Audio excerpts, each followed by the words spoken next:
ما كان للنبي والذين آمنوا أن يستغفروا للمشركين ولو كانوا أولي قربى من بعد ما تبين لهم أنهم أصحاب الجحيم۔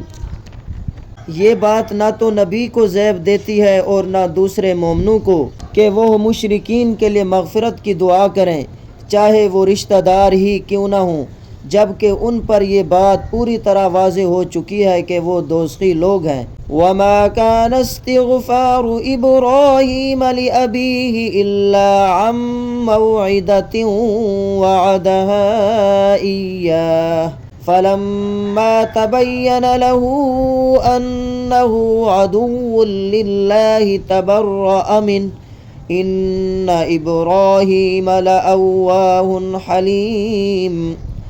اور ابراہیم علیہ السلام نے اپنے باپ کے لیے جو مغفرت کی دعا مانگی تھی اس کی وجہ اس کے سوا کچھ نہیں تھی کہ انہوں نے اس باپ سے ایک وعدہ کر لیا تھا۔ پھر جب ان پر یہ بات واضح ہو گئی کہ وہ اللہ کا دشمن ہے تو وہ اس سے دستبردار ہو گئے۔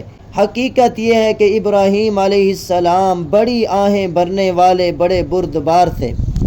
ما کان للنبی والذین آمنوا ان یستغفروا، صحیح بخاری اور صحیح مسلم میں اس آیت مبارکہ کا شان نزول یہ بیان ہوا ہے کہ آن حضرت صلی اللہ علیہ وسلم کے چچا ابو طالب نے اگرچہ آپ کی بڑی مدد کی تھی لیکن انہوں نے آخر وقت تک اسلام قبول نہیں کیا تھا۔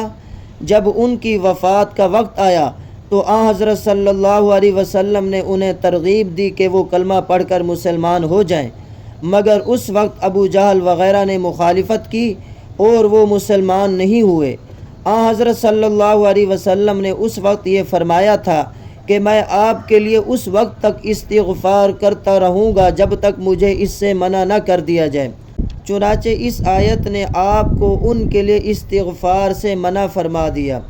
اس کے علاوہ تفسیر ابن جریر وغیرہ میں روایت ہے کہ بعض مسلمانوں نے اپنے مشرک باپ دادوں کے لیے استغفار کرنے کا ارادہ ظاہر کیا تھا اور یہ کہا تھا کہ حضرت ابراہیم علیہ السلام نے اپنے والد کے لیے استغفار کیا تھا اس لیے ہم بھی کر سکتے ہیں۔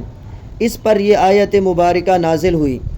باقی حضرت ابراہیم علیہ السلام کا اپنے والد سے استغفار کرنے کا وعدہ سورہ مریم سورہ ممتحنہ میں موجود ہے۔ وَمَا كَانَ اسْتِغْفَارُ إِبْرَاهِيمَ لِأَبِيهِ إِلَّا عَن مَّوْعِدَةٍ وَعَدَهَا إِيَّاهُ۔ اس کا مطلب یہ ہے کہ جب حضرت ابراہیم علیہ السلام پر یہ بات واضح ہو گئی کہ ان کے والد کا انتقال کفر ہی کی حالت میں ہوگا اور وہ آخر وقت تک اللہ کے دشمن بنے رہیں گے تو حضرت ابراہیم علیہ السلام نے استغفار کرنا بھی چھوڑ دیا۔ اس سے علماء کرام نے یہ نتیجہ نکالا ہے کہ کسی کافر کے لیے اس نیت سے مغفرت کی دعا کرنا جائز ہے کہ اسے ایمان لانے کی توفیق ہو جائے اور اس طرح اس کی مغفرت ہو جائے، لیکن جس شخص کے بارے میں یہ یقین ہو کہ اس کی موت کفر پر ہوئی ہے اس کے لیے مغفرت کی دعا کرنا جائز نہیں ہے۔